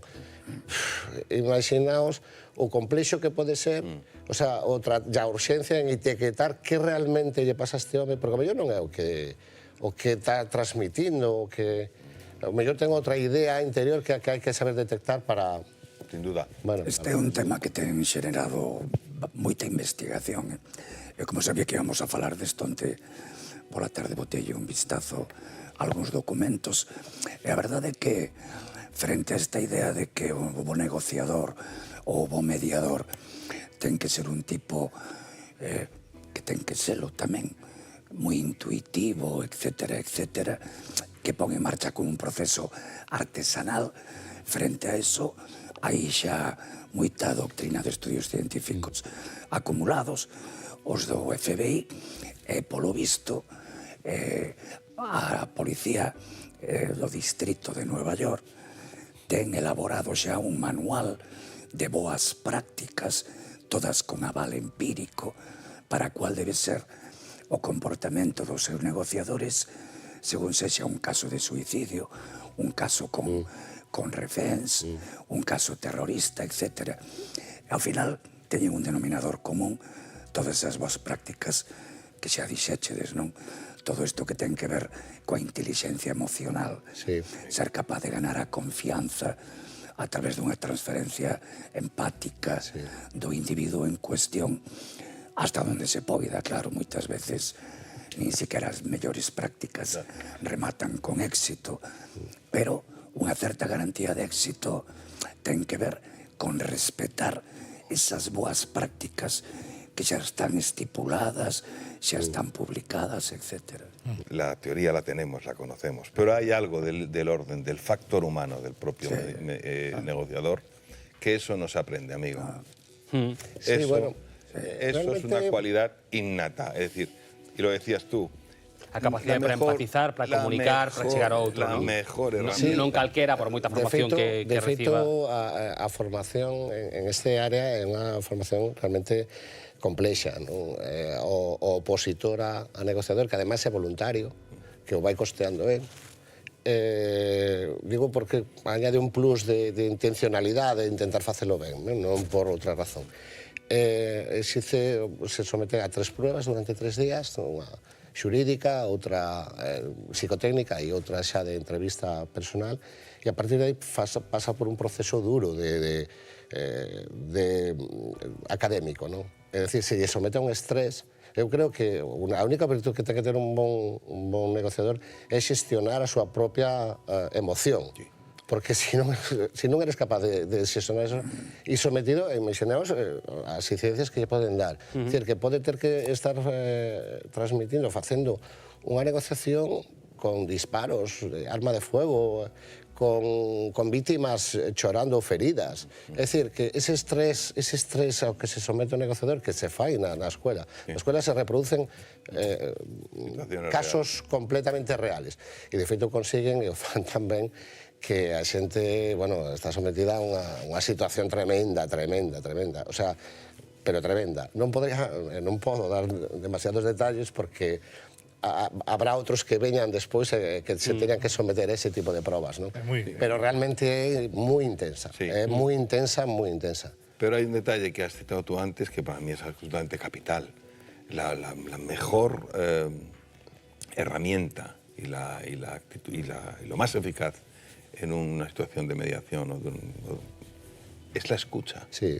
La escucha. Es que se nos aprende. Es preferible, es mejor escuchar que hablar. A veces una palabra detona el acto. A escoita activa é o que tamén é fundamental non só escoitar o que di, sino como di e, sobre todo, o que non di, non? Correcto. Porque realmente, claro, non podemos esquecer que o 70% da nosa comunicación é comunicación non verbal, non? Un bon negociador ten que estar moi entrenado para ver realmente o que está dicindo o corpo dese suxeto, non? Porque pode estar dicindo unha cousa e o seu corpo está dicindo totalmente o contrario. E hay mucho de cualidades personales, aparte de la formación que comenta el compañero, de saber escuchar y no precipitarte, porque lo normal es que la gente es a decir cosas, ¿no?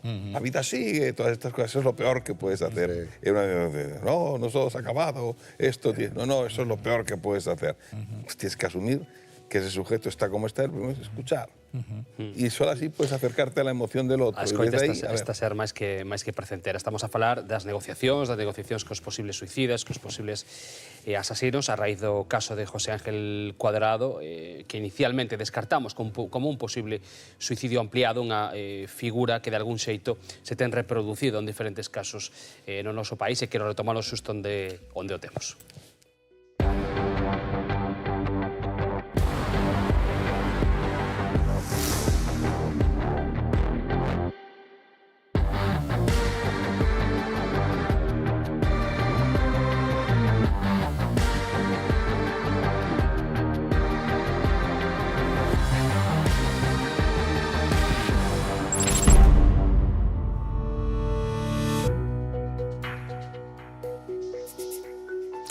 suicidas, suicidios ampliados, negociación, do que estábamos a falar, moi interesante no punto no que sigue a conversa. De feito, José Luis, decías antes o das escaleiras de comportamento, que dixeches así deslizado, sí, o que de aí realmente, o que falábamos un poquinho antes, non? Isto está recollido da literatura científica de catedráticos da propia Escuela de Cuántico do FBI. Realmente o que se trata se establece como unha escalera de comportamiento donde a persona que chega a negociar con esta persona con ideas suicidas, o primeiro que fai establece un primer contacto, intenta utilizar a empatía como vehículo para conseguir, digamos, ventilar emocionalmente a esta persona, que vaya tendo máis confianza, é como unha especie de transmisión de emocións, ¿no? Para que vaya tal, hasta que consigue o que se chaman en términos ingleses rapport, ¿no? Unha especie de coordinación ca outra persona, de compromiso, e a partir de aí se utilizan técnicas xa de influencia, de reafirmación e de influencia, non? O ideal, evidentemente, é sempre intentar que esta persona, por sí misma, chegue ás conclusións que nós queremos que chegue. Hai unha máxima na negociación que dice que o negociador é unha persona que o extremadamente sencillo o ten que facer exageradamente ben, non? Pois isto sencillo que falábamos antes, non? A técnica que se aplica realmente a escoita activa, non? Como encima non hai un caso típico, é dicir, non temos uns manuales que digan, bueno, pois o suicida... Non hai unha tecla, non? Efectivamente, non hai unha tecla. Ayer, un dos grandes instructores, gran negociador nacional, estuve comentando a asistencia a este debate e me decía, me fixo unha pregunta que moi curiosa, dice, mira, si tú puderas en 10 palabras, decirle a unha persona, ou que 10 palabras que tú, as siguientes 10 palabras que dixeras, decidirían a vida dunha persona, é dicir, si morría ou vivía, cales escollerías? E lle dixen a resposta obvia, me calaría. É dicir, é que realmente o que temos que calar e utilizar esas 10 palabras ao longo de toda a conversación. O sea, canto menos sea a nosa intervención. Efectivamente, unha cosa que teña que ter o negociador tipo ten que ter, si é certo que ten que ter comunicación, o sea, ten que ser unha persona comunicativa, expresiva, pero que lle valga para isto, pero sobre todo para escoitar. E ten que ter moita paciencia. Un dos grandes enemigos da negociación é o tempo. É dicir, non podes fijarte uns objetivos rápidos, urxentes. Ten que ser con paciencia, porque ademais esta escalera de comportamiento cambia. É dicir, o mismo se produce outra explosión emocional e volvemos outra vez ao peldaño de abaixo. E hai que volver a subilo. E logo que supoño, Jorge, que non todo criminal e non todo asesino acepta unha negociación. Bueno, por suposto que non. Si estamos en algún tipo desas situacións que se poden definir como loitas polo poder, loitas pola prevalencia, etc.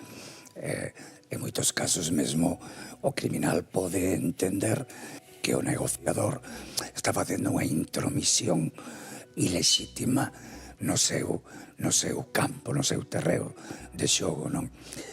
Eu creo que é moi interesante que analicemos tamén a figura esta do negociador a través de esta distinción. Todo mundo, cando falamos de empatía, temos a primeira inclinación a entender que falamos de sintonía emocional, afectiva, ser capaces de sintonizar co estado de ánimo do outro, coas súas emocións máis ou menos primarias. Pero o caso dos negociadores require de isto tamén, pero require aínda máis de un tipo de empatía da que se fala menos nos libros de intelixencia emocional, etc., que é o que chamamos empatía cognitiva. É dicir, ser capaz de adiantarme ao que el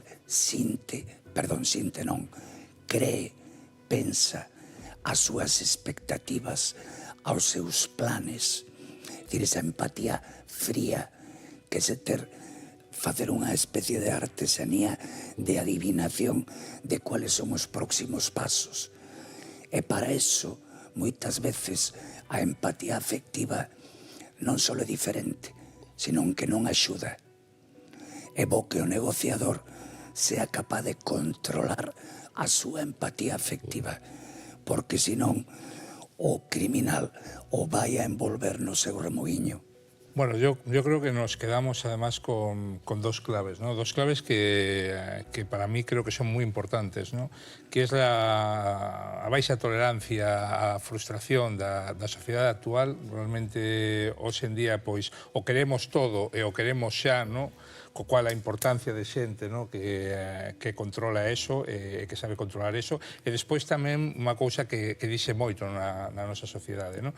Non me contestou a vida, ¿no? O sea, a xente non quere escoitar, ¿no? Por eso tamén é fundamental a escoita activa, ¿no? Eu creo que deberíamos de reflexionar bastante sobre todo isto, ¿no? Porque ao mellor podemos chegar a facer unha sociedade mellor, o sea, ao mellor non, seguro. Si a final os nenos lle inculcamos unha serie de valores, si realmente vemos que as cousas non teñen que ser xa, o sea, que teñen que ser o momento, e se escoitamos os problemas dos demais, pois ao mellor evitamos esos casos de soidade extrema, de xente que non ten con que falar, de aí tamén o grande éxito dos programas radiofónicos nocturnos, ¿no? De xente que conta ali a súa vida porque non tema que contala, ¿no? Esa soedade nas grandes ciudades notase moitísimo, ¿no? Donde hai, eu creo que é unha sensación terrible estar rodeado de moitísima xente, estar solo, ¿no? É algo terrible, ¿no? E bueno, despois a Brigada decía unha cousa que a mí tamén pareceme moi importante, ¿no? Que moita desta formación, non vou a decir toda, pero moita desta formación que os guardias que teñen que pagar, ¿no? Quero decir que estamos falando de moita xente que saca dos seus bolsillos, o sea, os cartos para formarse continuamente, sabendo tal como somos os soldos, ¿no? Nos funcionarios públicos, e xente que ten esas inquietudes, ¿no? De decir, eu quero formarme día a día, eu quero estar totalmente ao día, e non só a formación que lles dan desde a institución, sino que moitísima xente pois o que fai é eso, non? Paga do seu propio bolsillo a mellor formación para estar sempre ao día, non? Eu creo que podemos estar moi orgullosos das nosas forzas e Corpo de Seguridade do Estado porque están na vanguardia nestos temas, non? Pues mira, te agradezco o reconocimiento. Solo quero puntualizar que o que pagamos o acceso os días de examen, despois xa evidentemente non, porque a formación especializada é dentro da propia Garda Civil, que insisto que está potenciando isto. Pero algo que parece novedoso, que naceu, entre comillas, no 73, como apunte bibliográfico na máis. O noso Duque de Ahumada, o director xeral, o primer director xeral da Garda Civil, cando al ano 1845, en diciembre, publicou a cartilla da Garda Civil, que ademais é o noso referente, é o noso código deontolóxico. No artículo 18 xa decía que sus primeras armas eran la persuasión y la fuerza moral. Es decir, xa estamos falando dun negociador en 1845. Que interesante, negociadores temos na cinematografía moitos, incluso con título incluído. Falaba antes José Luis de cine, para eso temos a Miguel Anxo Fernández cada semana nesas olladas aos pantos e con asasinos que, bueno, acaban confesando.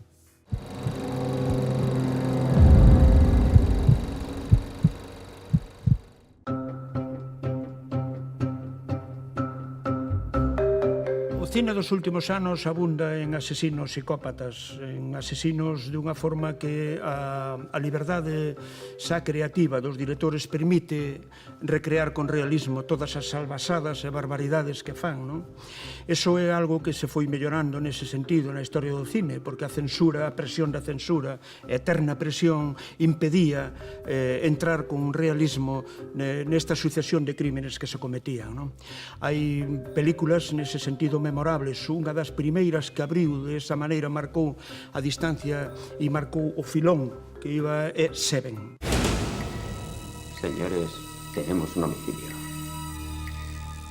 A película Seven, de David Fincher, na que Morgan Freeman e Brad Pitt son dous detectives, un veterano e outro recén chegado, que teñen que investigar unha serie de crimes que se cometen con relación aos 7 pecados capitales. Hay 7 pecados capitales. ¿Gula? ¿Seguro que querrás ver esto? O asasino vai deixando pistas e de alguna forma en relación a eses pecados, ata chegar ao último de todos, espeluznante. É unha película terrible, tremenda, unha película na que evidentemente non sabemos quen é o asasino, deixa aberto eso, e é unha película que despois influiu estética e plásticamente nunha serie de películas que chegarían despois. Acabemos con esto. Hai unha serie de Netflix, Mindhunter.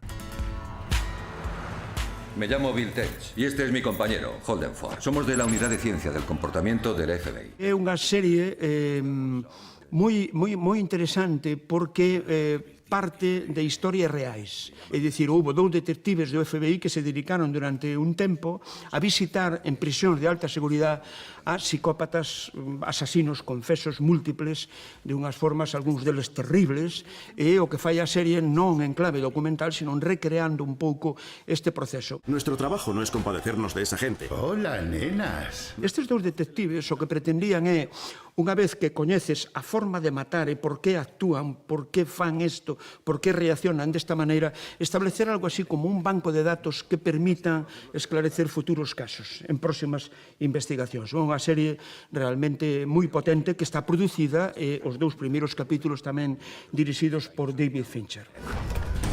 Nuestro objetivo es la prevención. Somos el FBI, Holden. Ese no es nuestro objetivo. Todavía. Logo hai un documental tamén de Netflix que é Confession Killer, que se centra na figura de Henry Lee Lucas, que foi, según as estadísticas e segundo os historiadores, o maior psicópata da historia dos Estados Unidos. Atribúyenselle máis de 200 crímenes, algo que as novas investigacións por eso o documental reducen considerablemente. Así a todo, a sucesión de salvasadas, de depravacións, de variedades de crimen, é unha cousa tremenda, confesadas con todo o detalle por o propio Henry Lee. Evidentemente, xa falecido no documental, utiliza materiais de montaxe, de arquivo, e é moi interesante e redondea, de alguna maneira, esta panorámica de asesinos confesos.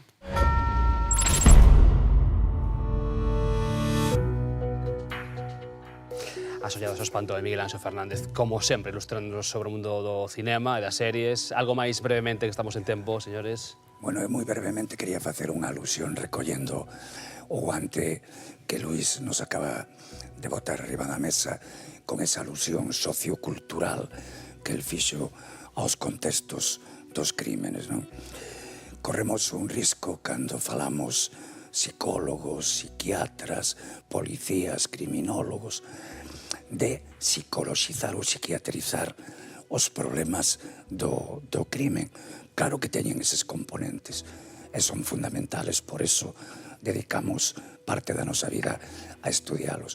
Pero non podemos perder nunca de vista que existen enormes diferencias socioculturais entre uns países e outros, unhas rexións e outras, na criminalidade, e que estas diferencias teñen moito que ver cos sistemas de xusticia social, de igualdade e desigualdade. Hai sistemas sociopolíticos, socioeconómicos, que en sí mesmo son criminóxenos, e como quen o queira comprobar, non ten que facer máis que unha táboa de doble entrada. Ali donde triunfa o capitalismo neoliberal máis radical, cuáles son as tasas de homicidio por 100.000 habitantes. E aqueles países nos que hai estructuras demócrata cristianas, socialdemócratas, estado de bienestar, precisamente que faga a comparación e que vexa como as tasas de criminalidade varían en función da estructura e da gobernanza socioeconómica neses territorios. Creo que isto non o deberíamos olvidar. Moi interesante a reflexión final, daría para outro debate, sen duda, para outro capítulo de Na mente do asesino. Jorge Sobral, profesor catedrático de Psicología Criminal, graciñas pola clase un día máis, por estar conosco esta noite. José Luis Raposo, Brigada da Garda Civil. Moitas gracias, forma parte ademais do equipo de negociación, moi interesante o que falamos no día de hoxe. José Luis, graciñas por estar conosco. Luis Ferrer, psiquiatra. Grazas, Luis, tamén por estar un día máis na mente do asesino. Luis Salamancos, vai de Luises, o sea, cousa, criminólogo, detective privado, moi amable. Vémonos noutra, graciñas tamén a Luis Salamancos. Deixámolo aquí por hoxe, grazas a cada un dos compañeros, como sempre, que fan posible que este programa, saio ao aire un día máis con todos vos. Seguimos traballando na mente do asesino, con máis crímenes, con máis casos acontecidos na nosa terra para buscarlle preguntas e respostas. Boa noite.